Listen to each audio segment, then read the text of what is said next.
How's it going, everyone? Are we doing okay? Yes? Okay. I looked at a calendar, and we have 5 class periods before Thanksgiving, if I am correct. Which means we have 5 more class periods to talk about the book.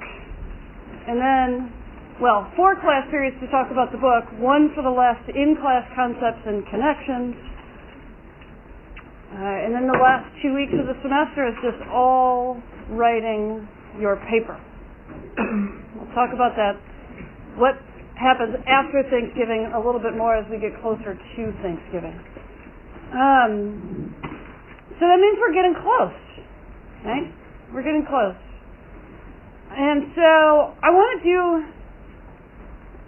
do a lot today. I'm going to wrap a lot into the lesson in terms of preparing for the 3rd concepts and connections, preparing for the final paper,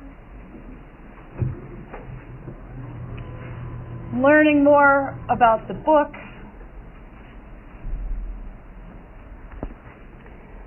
I do want to start with a reminder.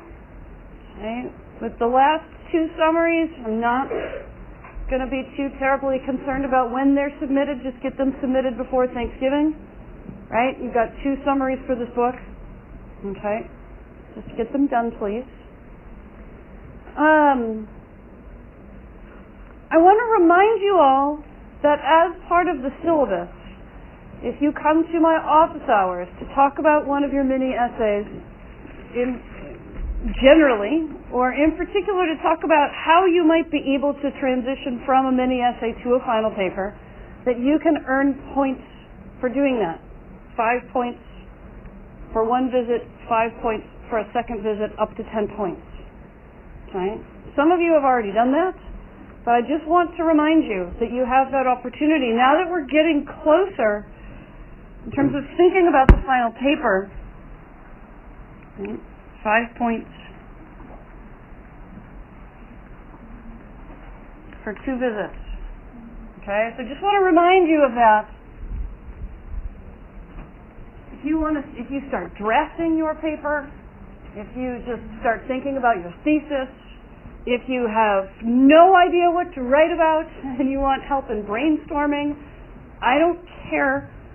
Right? You can come twice. Well, of course, to be clear, you can come as many times as you would like, including next semester, including in 5 years. I'll still be here. Okay, there's no limits on that, but if you want points, it has to be this semester. It has to be about your writing in some way, shape, or form, and you can earn up to 10 points for 2 visits.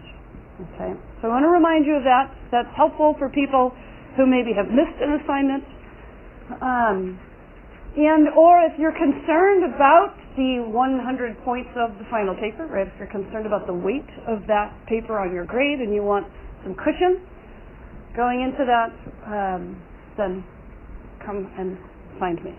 Okay. The other thing that I do want to let you know is that, to the best of my abilities in terms of time, okay, live grading always comes first before drafting. So that if I have things that I have to grade for my students, that always comes first. But that said, I do always do my best to make time that if you have a draft in advance, that I'm happy to read it, I'm happy to give you feedback. If you want to make sure that you get an A on this paper, right, we can work on that. That's part of what we can do in the 2 office hours appointments. Right? I can also do that sometimes electronically. If you just don't have time to come to office hours, you can email me a copy of your work, no matter its form, right? Drafts are drafts. Truly, no judgment. A draft is supposed to be a draft. You don't have to justify the quality of a draft, right? By nature of it being a draft, we understand that it will have room for growth. Okay, so if you email me whatever you have, I'm also happy to the best of my abilities to give you whatever feedback that I can. The one thing I can promise you is you'll get more feedback in person than you will electronically. Okay, so that's all just kind of thinking forward We're going to do a little bit more thinking forward in a bit, but I actually want to start class by thinking backwards. Okay.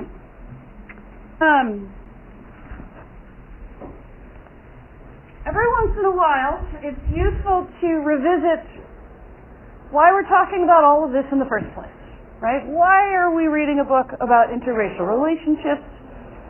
Why does this matter? How does it connect to the kind of larger purpose of the class? So I wanted to start class today by reminding us of that larger purpose. And I always like to, whether you like me to or not, I always like to pause and have you all think. How do you feel about thinking? It's Wednesday, it's not Monday. Is it easier to think on Wednesday than Monday? Right. The election is over, except in Georgia. I don't think the election is over in Georgia. They don't know who the governor is there yet. Right? Do you guys pay that close attention to what's going on in Georgia? Right? The potential first African-American governor of a state. Woman, I should ask. Right? Anyhow, the election is over. Of course, the work of democracy is never done. So if you want to know what to do in between elections, come to my office. We can go to Starbucks, right? Buy a drink. We can talk about the work of democracy. Okay? But, how do you feel about thinking today? The sun came out this morning. That was exciting. I think it went away pretty quickly, but it did come out. All right? Did y'all take your vitamin D pill? No, I took mine this morning, along with my vitamin B. When you're vegan, got to have some extra vitamins. Okay, anyhow, what are we talking about? What are we doing here? I'm asking you to think. Can you handle that for just a second? Okay. What is the family? At this point in the semester, how might you answer that question? You could be so bold as to write it in your notes. If writing helps you think, you could write it in your notes. If you can think sufficiently just in your brain without writing, of course, you can do it that way also. What is the family? How would a sociologist answer that question? What is the family? You can use individual words, bullet points, full sentences. Don't care.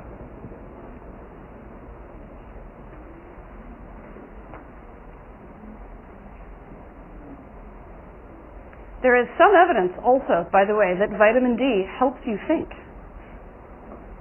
It is a particular vitamin that is good for the brain. Why do we live in Illinois?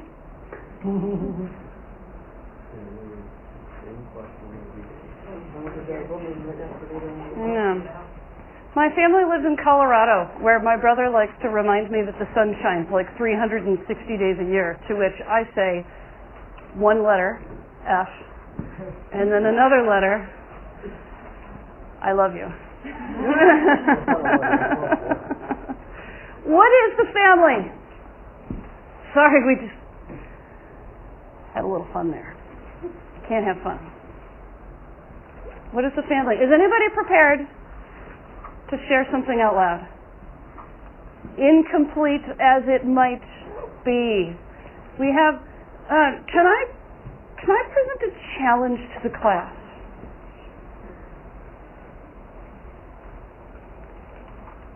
Would it be so crazy as to potentially ask one of the unusual suspects? Not that I will hear from the usual suspects as well.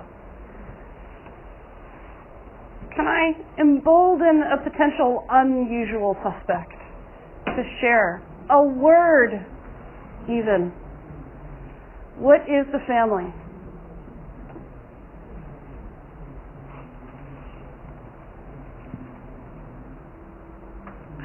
Steph, yes. Well, I said that it's a group of people that are socially constructed and like a bond or a bond and okay, did you say bond?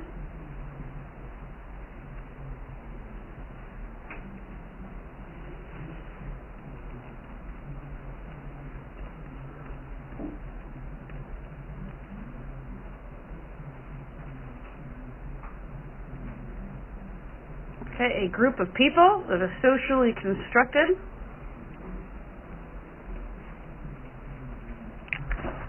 Bond as a whole, right? The whole is greater than the sum of its parts. Applies to both democracy and the family and love, as we've been talking about. Anybody else, any other unusual suspect, feel emboldened to share a word or a thought about what the family is?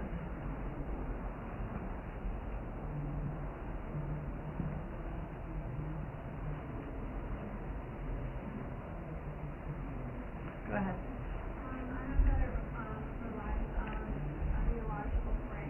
Okay, relies on ideological frame. Going back to our formal definition.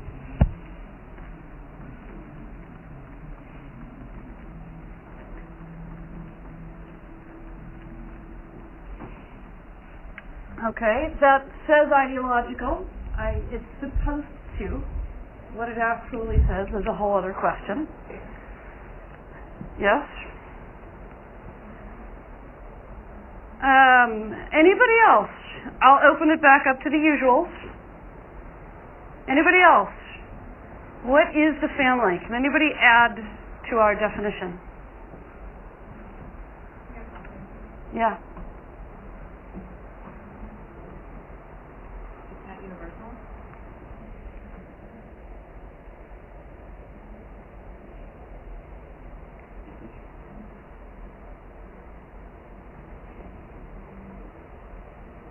Not related to the universe.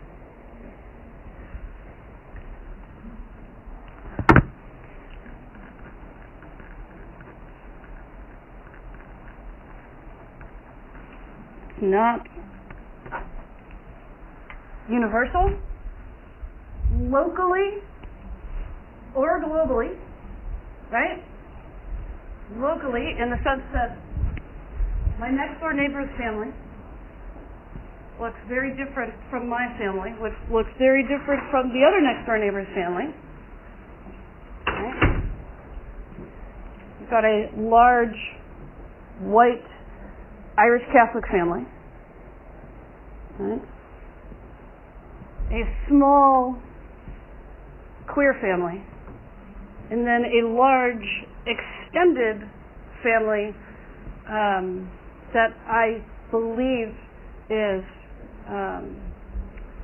not Irish Catholic, but Mexican Catholic. Right? Could be Puerto Rican. I don't know for sure. Right? So you got 3 houses, 3 totally different family structures. Okay? And of course, globally it's not universal either, in the sense that the overall patterns of a society shift as we go from one place to the next, one country to the next. Anything else? Can anybody add anything else? Social institution? It's a social institution.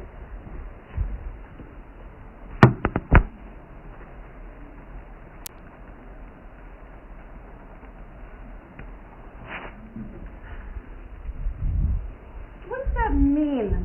You don't have to follow up if you don't want to. Okay. What does that mean, that it's a social institution? Our institution put ideas in our head of what family should be. Okay, so that, when our society puts ideas into our head about what a family should be, that is connected to the social institution, right? So saying that it's a social institution is also connected to saying that the family is ideological, right? That those ideas about should, those are the ideological frames, okay?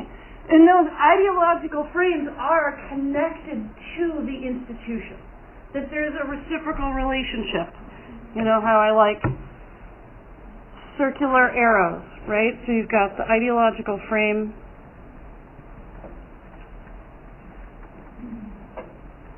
you've got the social institution,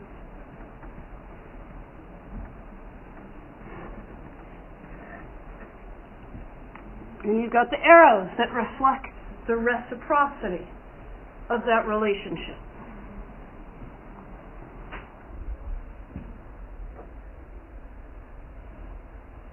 Ideological frames is a fancy way of talking about culture. Right? We could also talk about social institutions as structure.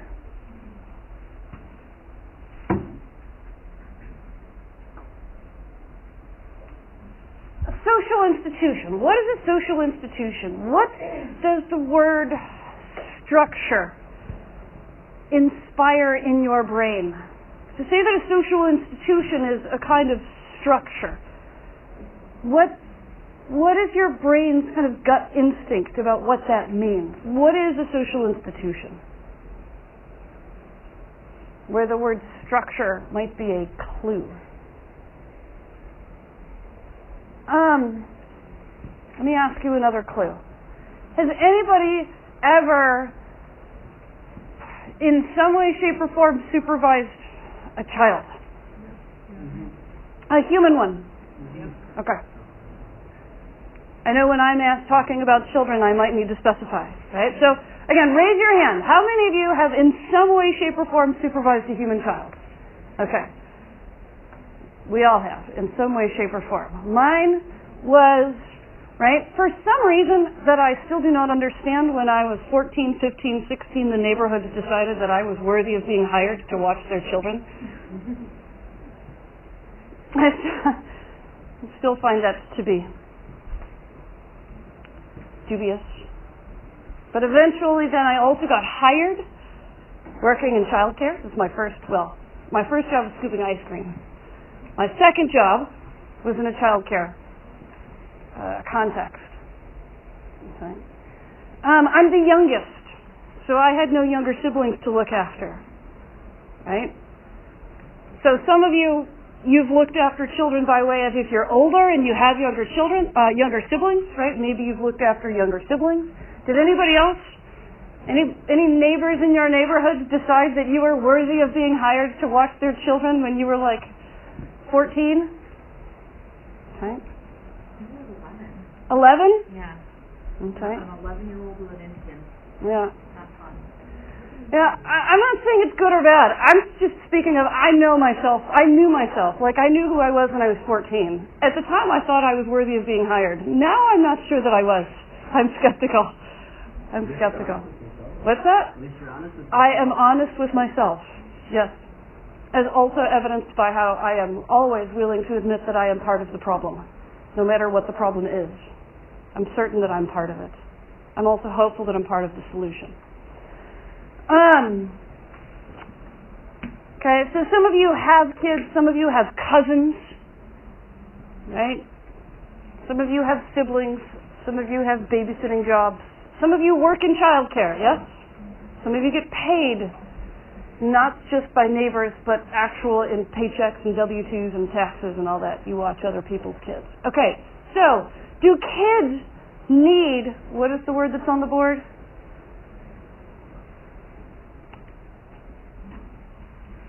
Do kids need this thing called structure? Yes. Yes. They need certain kinds of structure, right? When it comes to play, it's actually good that they have access to unstructured play, right? I actually can't talk about any of this with expertise. You need to take child development, child psych class, right? Unstructured play is actually better for creativity than sitting down in front of a screen, for example, right? But structure, when we talk about kids needing structure, like why? Like what kind of structure do kids need? In what ways is structure beneficial for a kid? Usually like if we say that in our context, it's kind of like if you're saying like that person needs structure, you're kind of like implying they need more guidance. Okay, they need guidance? What else? What other words could we use? Synonyms that we could use to say, like, why do kids need structure? Because they need guidance, because they need...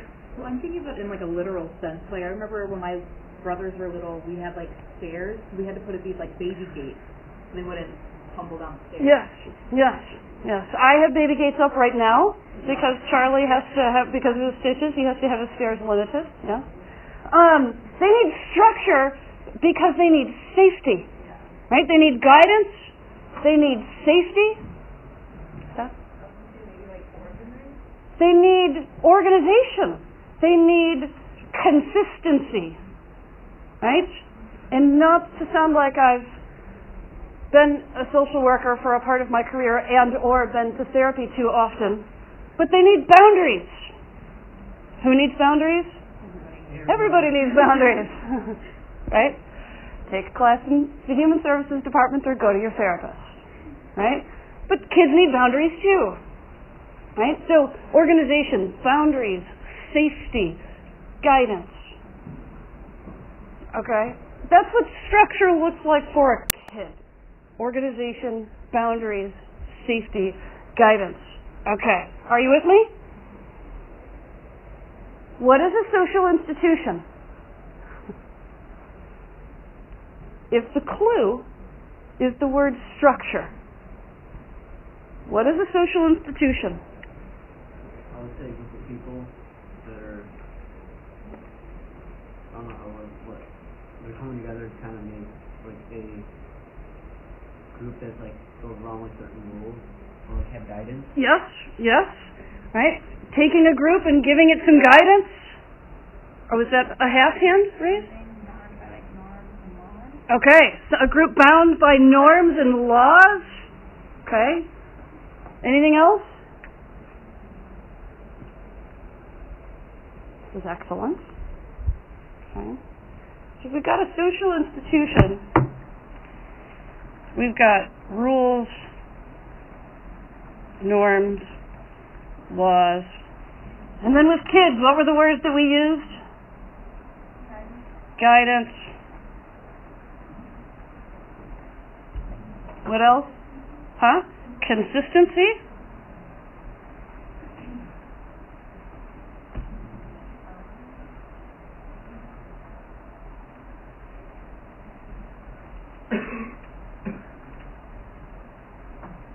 And what was that last word that you used?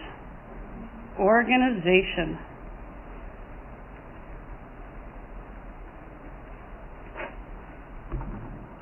Okay. What is society but an organized group of people bound by a particular time and a particular place? Right? Society is the most broad. Society is everything. Social institutions, right, are kind of more, it's like a subcategory of society. A social institution is a particular set of practices around organizing people. A social institution gives us structure. It gives people structure. Right? As people, can we always communicate and speak and learn and laugh? Yes. In order to have an education system, though, we have to organize that so we all know to communicate and learn and teach and laugh on Monday and Wednesday from 11 to 12:15. Right? That is education as an institution. Humans can always teach and learn and communicate and laugh. To institutionalize it is to organize it. To say, this is when we're going to do it, this is how we're going to do it, these are the conditions under which we are going to do it, these are the rules and the norms and the laws. Right? This is the practice. This is the institution.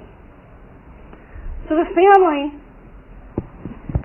is a social institution, which means the family is a way of organizing.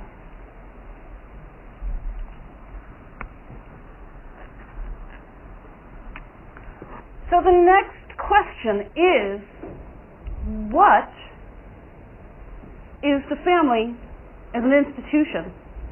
This word family, what is it organizing?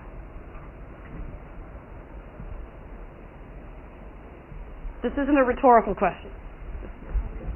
Relationships.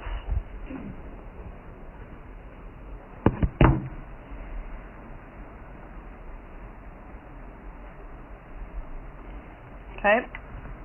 Absolutely. Now, let me ask you a question. The education is an institution. Does education also organize relationships?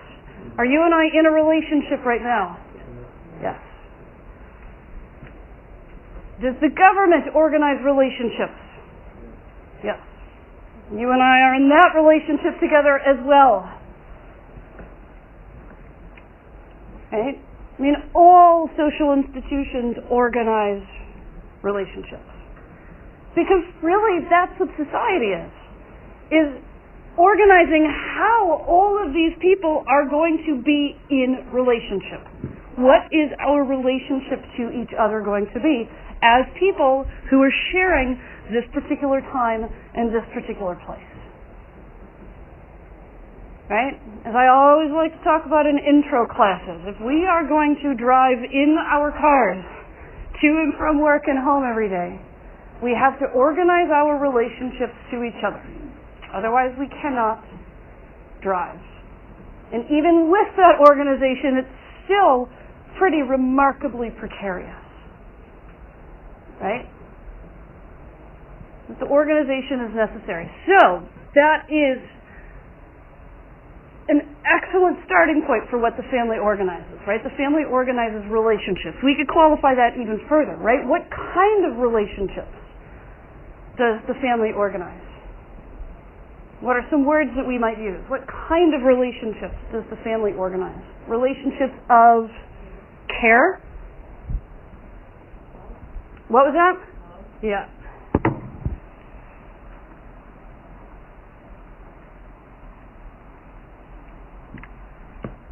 So I think you've also come to an understanding of my personal, though sociologically informed belief that I actually think all social institutions should be organizing love, not just the family. Right? Wouldn't it be nice if love was the first thing that we thought about when we went into the voting booth? What the fuck would that look like? Right? Put the money away and bring love in there. Right? I know, I should have been born like 20 years before I was. I would have been great on a commune. I would have. What's the commune back? We might have to, actually, because of climate change. That's a whole other conversation. Yeah. Come to my office hours. We can plan for the future. Okay, bring some seeds. You know, like cucumbers, kale, carrots, whatever. Yeah, bring some seeds. Wheat. Okay, what else? What else? What else does the family organize? Relationships, in particular relationships of care and love. What else? What does the family organize? I wrote down development. Development? Yeah. Okay. I would, a similar but more sociological word would be socialization. Okay, but that's just me being nitpicky. When you're writing, use your own language. It's okay. Development, right? Development is just more psychological. Socialization is the same thing, really. It's just the social. It gets at the social process a little bit more. Okay, work. Yeah.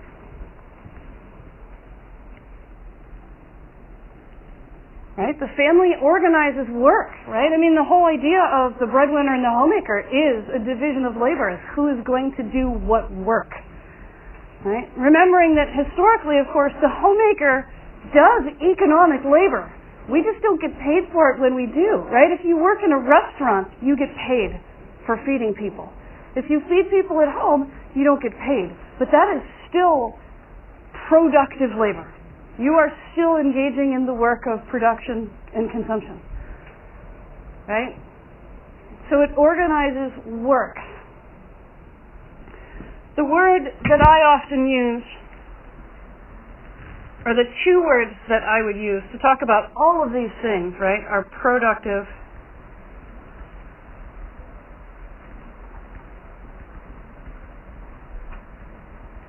and reproductive labor.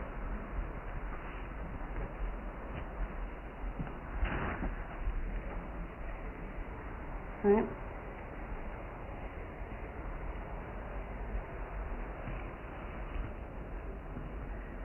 So I mean, if you think about part of what is central about looking at the family is something like a division of labor.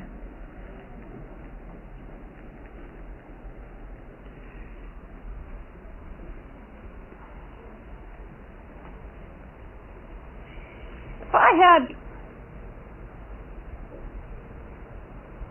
less student loan debt and subsequently more money to go back to school, right? Besides neuropsychology, I'd love to get a degree in neuropsychology. I'd also love to go back to school for anthropology. Because I think it would be particularly interesting to explore indigenous divisions of labor. Particularly in smaller societies that have a division of labor where the family actually functions as the government, right? Now, in the United States in the 21st century, there's like 340 million people in this country, right? We're the third most populous country in the world. China and India have about like 1.345 billion people in their countries. Right? Well, in each, it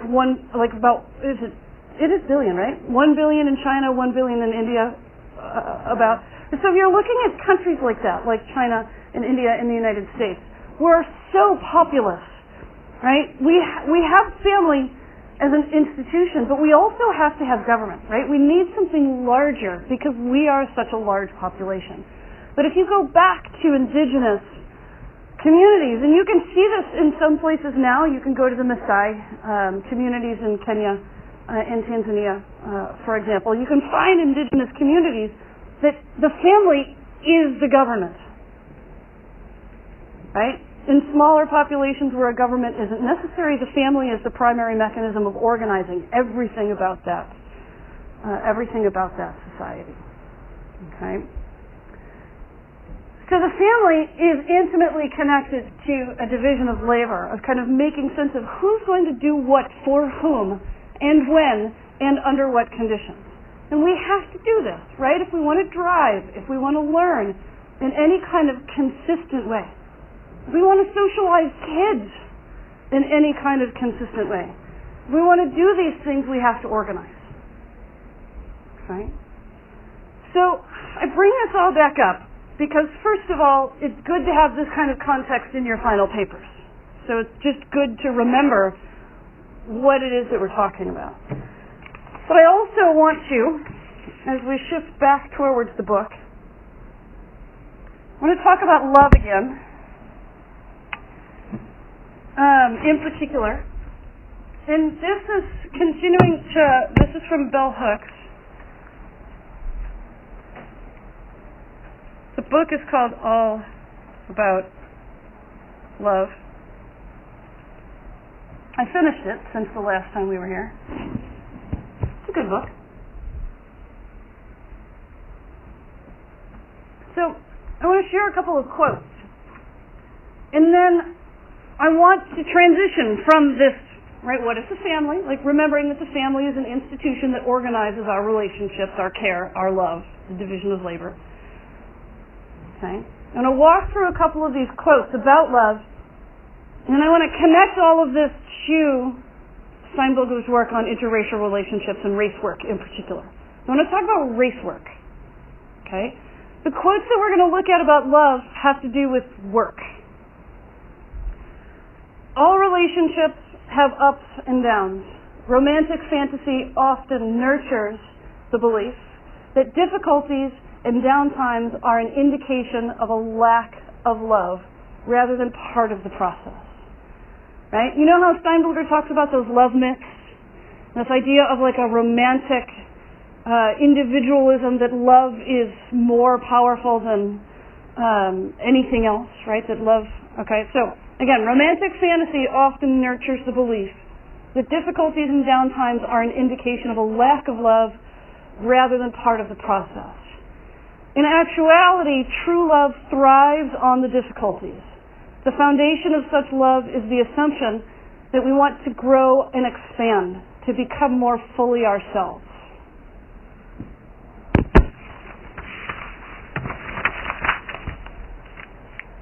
And then Bell Hooks quotes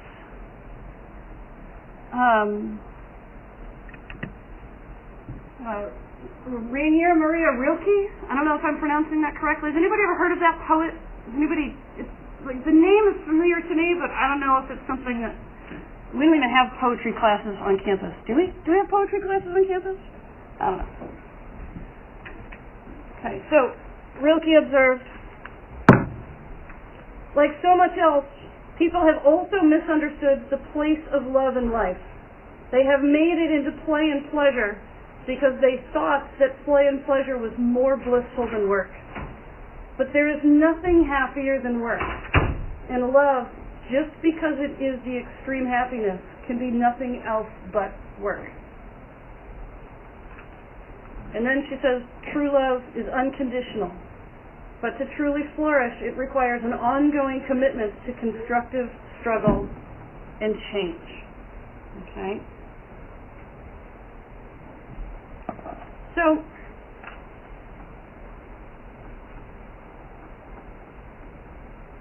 in summary, love requires work.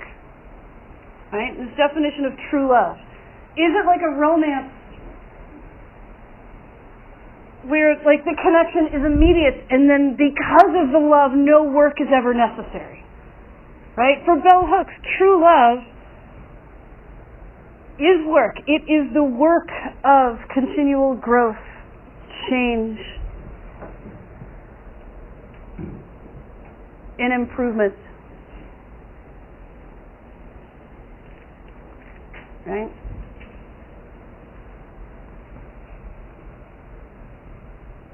Which is why you might like somebody, you might love somebody, but you might not discover that they're your true love until like 10 or 15 years later.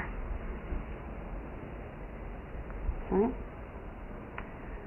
And then Steinbogler is talking about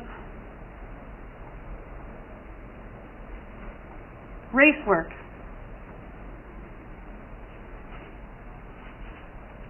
Somebody remind us, what is race work? The work that interracial couples have to do. They're not like. Okay, so it's the work that interracial couples have to do because they're not accepted. Can we build on that? The extra work that interracial couples have to do aside from regular love work. Okay, so the extra work that interracial couples have to do. Let me ask another question. Part of it was answered already when you said because they're not accepted, right? But why do interracial couples have to do race work? What is the sociological answer to the question? Not the personal answer to the question. Not because the couple wants to survive. Not because they want to stay together. Not because they're in love. Right? But the sociological answer to the question. Why do interracial couples have to engage in race work? What is the social system that makes race work necessary? What would we have to get rid of in order to make race work not necessary? Racism, yeah. Okay, so racism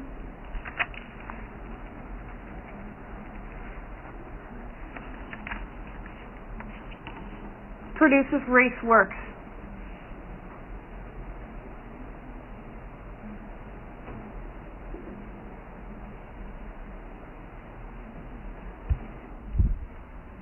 So let me ask you a question. The kind of work that Bell Hooks was talking about, when Bell Hooks says that love takes work, do you think that Bell Hooks was talking about race work? Why not? Because even same race couples have to put in work in relationships. So, like, what kind of work, can anybody think of an example? Like, what kind of work do you think is Bell Hooks talking about? Compromise. Okay, compromise? But is race work about compromise sometimes, right? Like, is one partner maybe compromising about what neighborhood they're going to wind up living in? Okay. You're right. I'm just digging. Right? I mean, Bell Hooks is not talking about race work when she's talking about the kind of work that she's talking about, right? But what else? What kind of work do you think that bell hooks is talking about? Like, what kind of work? Maybe compromise. Like, what else do you think? Anybody? Huh? Communication? Right? What Steinbuller is going to talk about in a chapter or two, what we're going to be talking about soon, what we have already talked about a little bit, is emotional labor. Do you all remember that phrase? Emotional labor? Okay. We do emotional labor for ourselves, right? We do emotional labor that is other-focused, to use the language of another sociologist. Okay. There's a lot of, so in the example of compromise, right? It looks like race work is the kind of work that bell hooks is talking about, because interracial couples have to engage in compromise, right? Like, what bar are they going to go to when they want to hang out? The one that partner A is comfortable in, and the one that partner B is comfortable in. Right? Maybe part of the work of that relationship is for the non-dominant racial partner to get comfortable in the space of racial others. Right? So that's not to say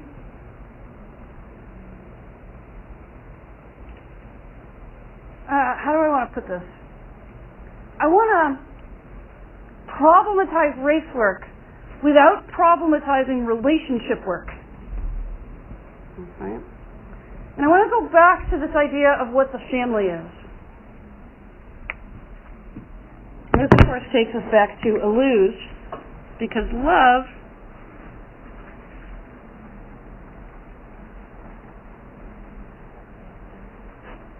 is socially fill in the blank.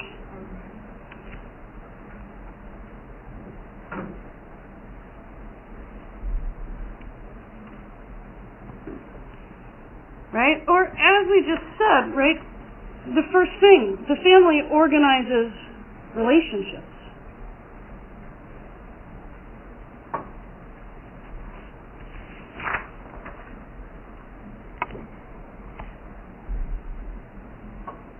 Now, it is certainly possible.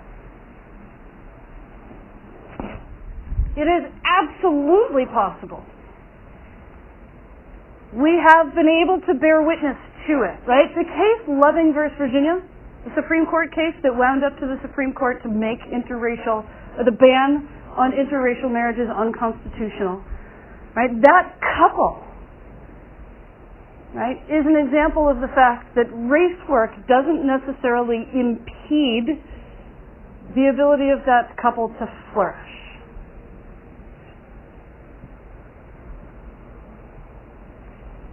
Right? But the sociological question is,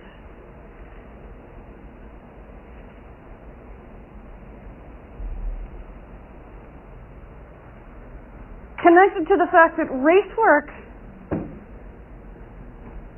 is not necessary. Right? I mean, work is necessary. Race work isn't necessary. And in racism, it's necessary. But generally, socially, it isn't actually necessary. That is to say, we could socially organize in such a way to make it easier for couples to engage in the work of love. Race work is a barrier. Right? How many of you have ever encountered a barrier in your life? Okay. Has anybody, I don't want details, right? But have you ever encountered a barrier that you have not been able to get over and been really frustrated by it, right? And then have you ever encountered a barrier that you have been able to get over, right? And did it require a lot of work, a lot of emotional labor, just a lot of emotion, right? I mean, wouldn't it be nice if we didn't have so many barriers that we had to encounter, right? So if we think about social organization, that barriers are socially constructed. Race work is a kind of impediment. It is a kind of barrier, right? Which is to say, The actual barrier is racism. Right? So if we think about, as I think about, the larger question in terms of how we organize, right? As the larger sociological question should always be about, first,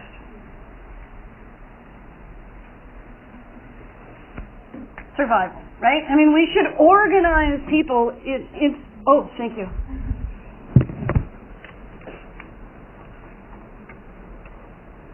Okay, we should organize people in such a way that people can survive. Would you agree? I mean, this is like, how many of you, even though you want to speed sometimes, how many of you generally think that traffic laws are a good idea? Because if we're going to be forced to be in those contraptions so often, do you want to survive? Yes. Right? Survival is the starting point. Right? But we also argue as sociologists that we should organize in ways that take humanity to the next level. Right? Beyond surviving.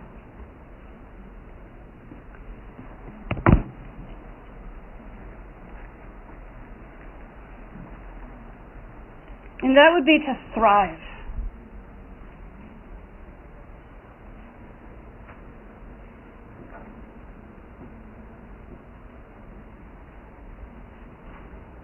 Now, racism as a current aspect of our social organization, right? Racism is embedded in how we organize our relationships. Racism is embedded in how we organize our relationships generally. It's also embedded in how we organize our intimate relationships, our care relationships. And is racism at the macro level and race work at the micro level, do you think, in many circumstances, that puts people more into a survival mode or a thriving mode? Is that the kind of love work that sometimes looks more like survival, or is that the kind of love work that looks more like thriving? Survival. Right, it looks more like survival. Right?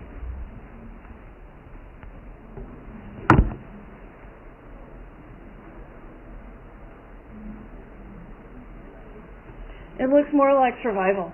In a context, if we organized love in such a way that all couples were able to thrive, do you think our interracial marriage rates would be 10% of the marital population? No. It wouldn't be that low, right? I mean, the fact that it is that low highlights that race work, right, is the work of survival, not necessarily the work of thriving.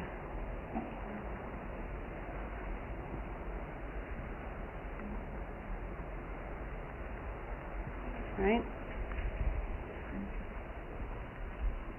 And this, of course, is just talking about the adults. If we add into the mix, which the book doesn't. I mean, the book talks about parenting in some cases, right? Like, what kind of schools do parents want to send their kids to? What kind of questions do they get asked? Like, well, sure, salute. They might be a fine person to date, but do you really want to have kids with them? Right? Just a perennial question that an interracial couple would experience. Right? And so we think about, from the perspective of social organization, sociologically, this is, again, like why, not just why are we looking at this book, but how is this book connected to the larger kind of task or project of thinking sociologically about families, right? In terms of looking at how do we organize our relationships currently, and what is the impact of how we organize those relationships? And if we do, in fact, want people to thrive in their relationships, what kind of work do we have to do in terms of social reorganization? Right? And again, this building on what we were talking about on Monday, from a sociological perspective, right, the origin point of the problem isn't inside the couple. It's not inside the actual interracial couple, and it is not inside the people who could be an interracial couple but don't ever become one. Right? Simply because segregation kept them from ever meeting. Right? So if we really want our relationships to thrive, then we need to reorganize our society to allow that to happen. Right? Racism is an impediment.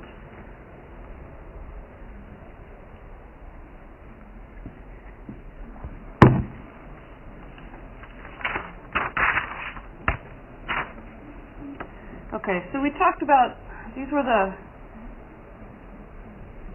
concepts, let's see, get all 6 in here, concepts from the book that we were going to be talking about. I want to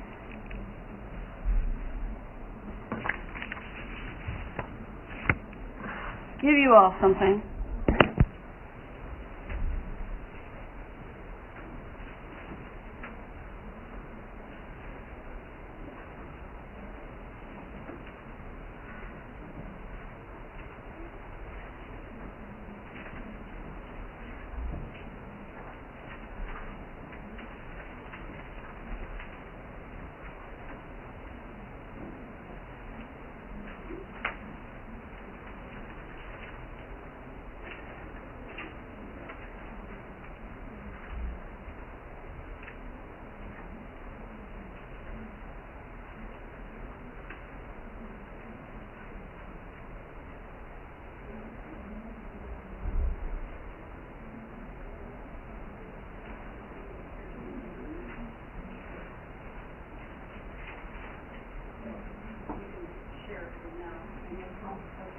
I wasn't sure.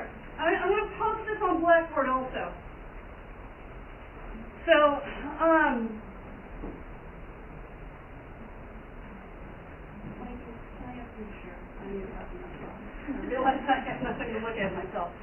So, you can share for now. I'll put this on Blackboard also, so that even if you lose the physical copy that you have right now, everybody has access to it. So, I want to connect everything that we've been talking about, obviously, to Steinbugler, but in thinking about the final paper, I decided this morning, first of all, that I am already sharing with you now the questions that are going to be the third concepts and connections questions. In part because I want those of you who are particularly interested in the book and interested in including it in your final paper, I want you to see the questions that could become your third mini-essay so that you can start thinking about it, even working on it, so that you can start thinking towards and forwards towards your paper. Okay? So I just gave you, well, Concepts and Connections 2, it looks like it has 4 bullet points, but it's actually only supposed to be 3, right? So I gave you 9 questions. One of these questions is going to become the basis of your final paper. Right? When we come back on Monday, I'm going to start doing the work in each class period of taking one of these questions and turning it into a thesis. So the question isn't thesis. So the question is your starting point, but your thesis will be different from the question. We're also going to start brainstorming these, shifting from question to thesis through the lens of a topic. So I'm going to pull out some of the topics that last semester I had students writing about.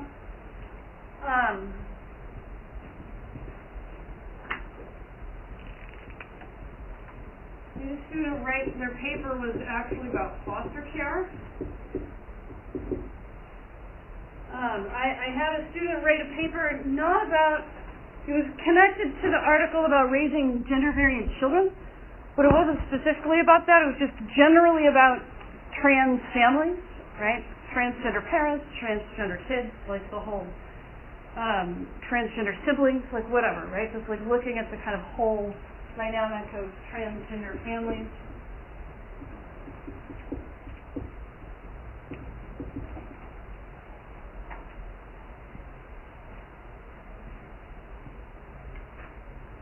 I've had students in the past write papers about relationships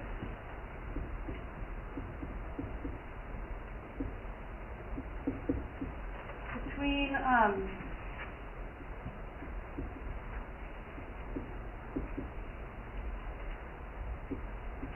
mothers and daughters, right? Or relationships between mothers and sons, or parents and sons, or all of the above, which could include the article about Dow, right? Like raising African American boys,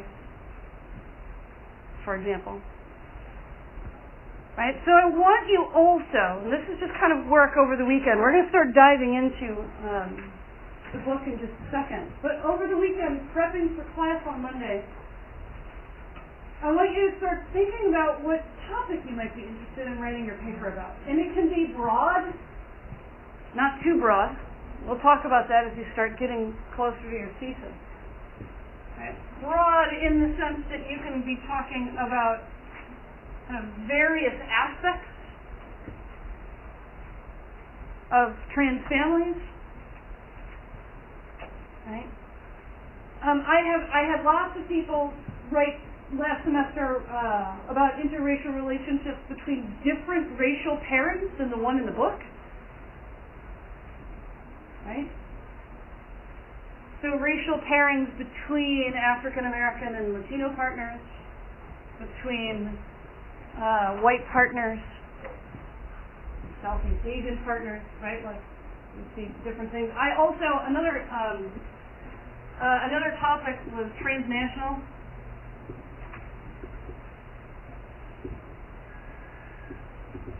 Transnational families, that is to say, just various aspects of having families across multiple borders.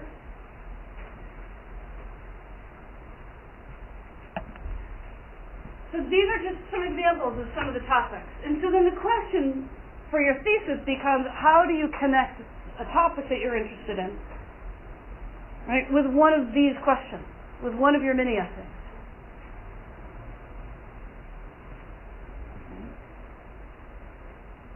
There's some obvious ways to do that. Right? One of the questions from Concepts and Connections number 2 was, how do the circumstances described above, in Kathleen Gerson's quote about resistant institutions, along with Montes' research on transnational Guatemalan men, illustrate that the status and role of parent is a social construct shaped by economic circumstances? That mini essay question could clearly be broadened into a thesis where the topic of your paper is about transnational families.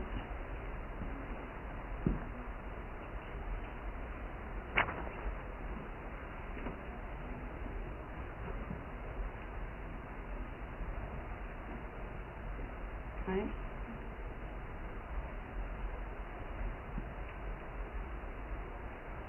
Concepts and Connections question number 1. What does Aluz mean when she argues that love is shaped by institutional arrangements? Use Kuntz's historical sketch of family life to elaborate on and support this argument. If that was your mini essay, that paper can be about anything. Every single one of those topics can be connected to how love is socially organized. Right? How do we organize who loves children,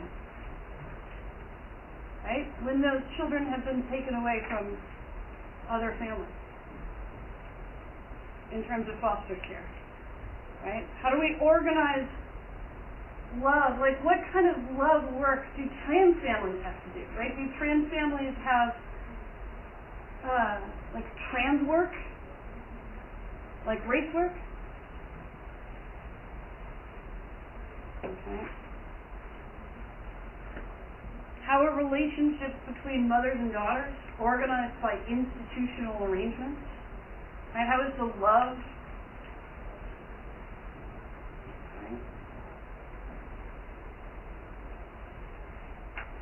How do people love across borders? Right? So that first question could connect to any one of these topics. Okay, so again, I just want you to start thinking about what is a topic that you might be interested in exploring. Maybe something that you are interested in that pertains to the family, but that we haven't talked about this semester. And then the next step is to try to figure out how can you then take one of your mini essays, one of the mini essay questions, and shape that into a thesis. How can you connect up something you've already written with this new topic?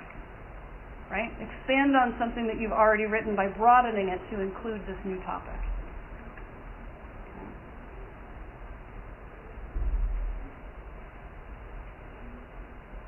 It also doesn't have to be a new topic.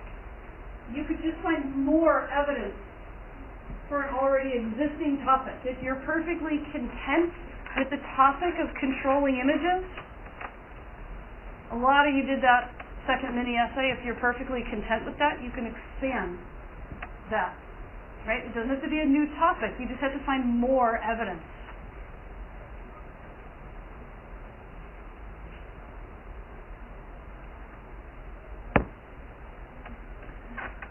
One of the things that all of these questions, one word that we can use to describe all of these questions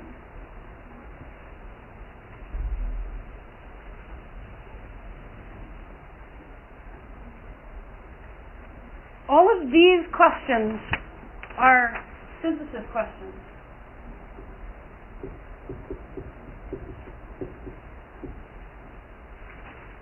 It's synthesis questions, right? Taking more than one source. In all of these questions are typically two sources.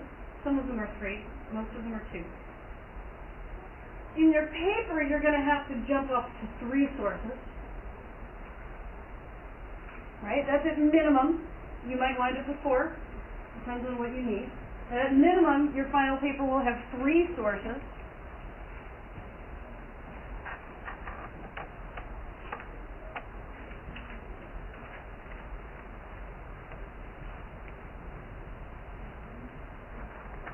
And the goal of a synthesis is to find the connections between the sources.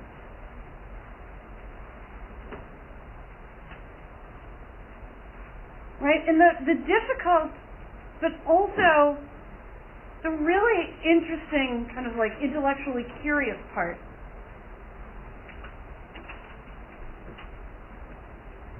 is how to find those connections when it's not obvious. If you're not writing a paper about interracial relationships, how can you use Steinbugler as a source in your paper? For example. Right? I just gave you an example. Right? What if you find that race work as a concept is similar to the kind of work that trans families have to engage in? Right? That transgender, that the parents of trans kids have to do a similar kind of work. It's not around race, so it's around gender. So you can use quotes from Steinbugler, quotes about race work, and then build in the connection. Right? But either way, the point of a synthesis is to have, you've got this source, you've got this source, you've got this source. Okay, let me map it out over here.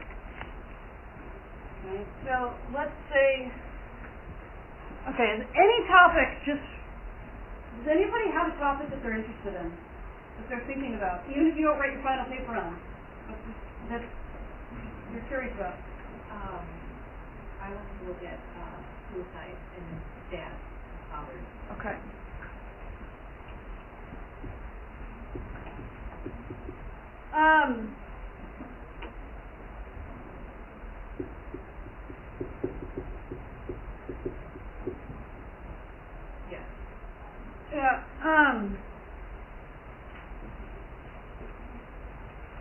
I've got some articles about unemployment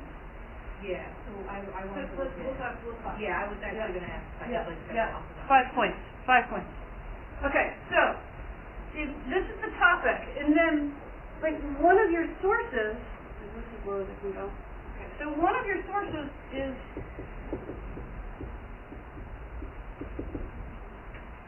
Steinblogler, the book on interracial relationships. Right. So how can you write a paper about suicide or depression among fathers?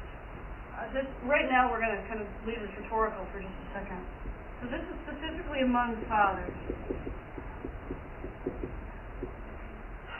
I want to make one caution to everyone. This to everyone, because lots of topics could go in this direction, right? This paper could really easily become psychological in focus. And so you need to keep it sociological in focus, right? It's super possible, super doable, absolutely, right? I mean, you're familiar with Durkheim too, I know. Yeah. So, but it's really easy to take a topic like this or similar to this, including the one about relationships between mothers and daughters. Like you could so go down the Freudian psychoanalytic path on a paper about relationships between mothers and daughters that turns out to, right, or about difficulties that kids, like the kids of divorce have, like that could so easily go down the path of a psychological trajectory. So you always have to be cautious about that and making sure that your paper is going in sociological directions, okay? The best way to do that, of course, is to work with me, right? As your mentor in the process. Let's say another one of your sources is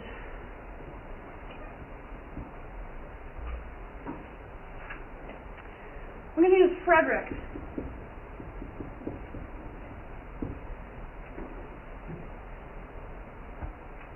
And then let's say your concepts and connections mini essay for this paper. This obviously is not necessarily what you're going to do. I'm just modeling what a synthesis paper is all about. Okay, so one of the concepts and connections that you're going to be doing in 2 weeks. One of the questions that you're going to be answering in class is discuss the Normalcy Project and negotiations around invisibility that mothers with disabilities experience.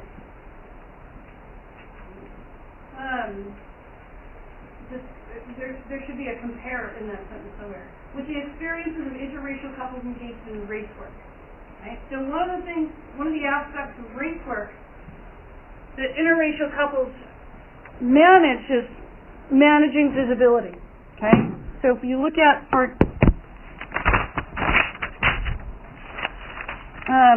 look at this quote, for example, of Steinblogler. It's on page 71. Okay, engaging in race work defensively by monitoring PDA or instead proactively asserting intimacy account for the public experience of many interracial partners. Or you could look at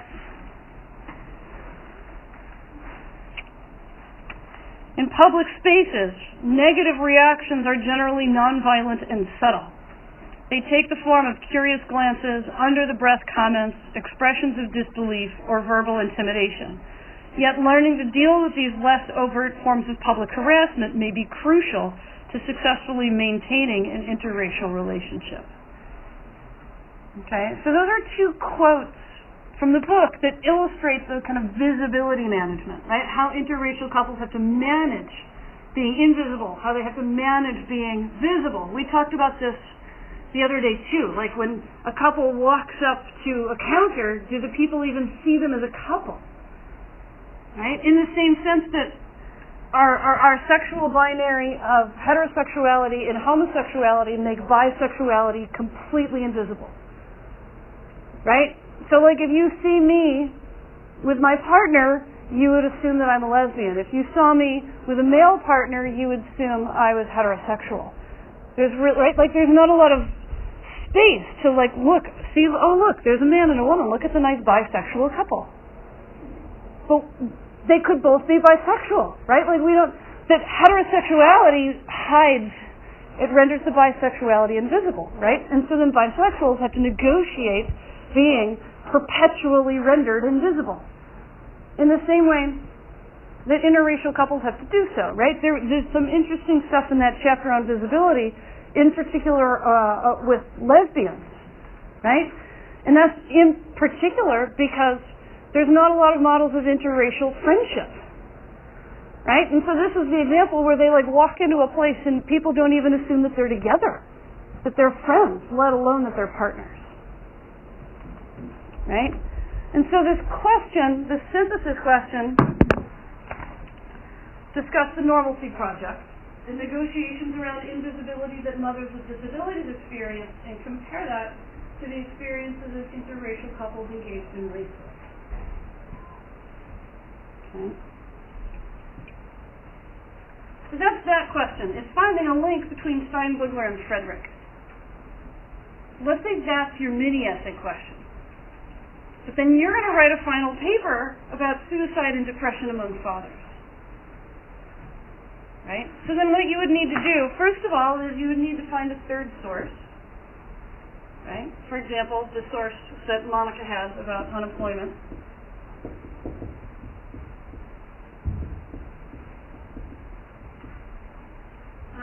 And marriage.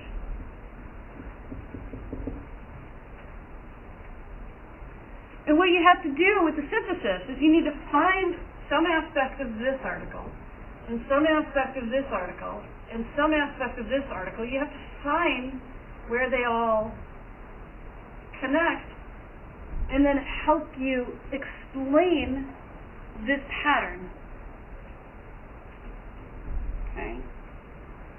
So, if we start not by looking at this part, but just at looking at Frederick and Steinbugler, that first question. So you see these quotes about invisibility.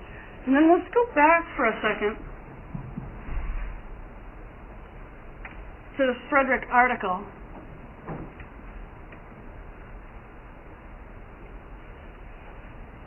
And she talks about the medical stare. Okay? The uniquely forceful and pathologizing medical gaze upon disabled bodies. The ideals of modern mothering, coupled with medicine's watchful eye, place disabled mothers at increased risk for profound forms of state surveillance and public scrutiny. Okay? Public scrutiny. Stares.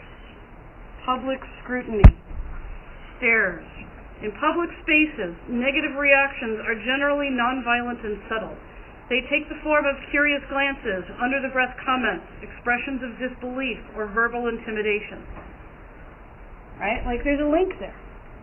There's a link there. And you can take that one step further. Like other marginalized mothers, women with disabilities are judged against unrealistic ideals of independent motherhood.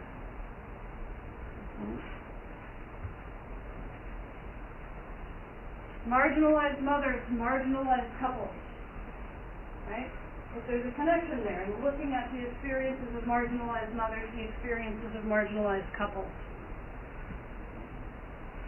But in particular, if we focus on the aspect of invisibility rather than visibility, right? One thing that I would argue, and I had no idea that we were going to be talking about this today, but this is what happens when you ask people on the fly what they're interested in writing about, is that depression among men is invisible. It is invisible. Right? And so you could really quickly, right, and have a topic on Monday, because I just kind of wrote an outline. Okay? Please take care of yourself. Take care of other people, especially the invisible ones. Okay? Let me know if you have any questions, comments,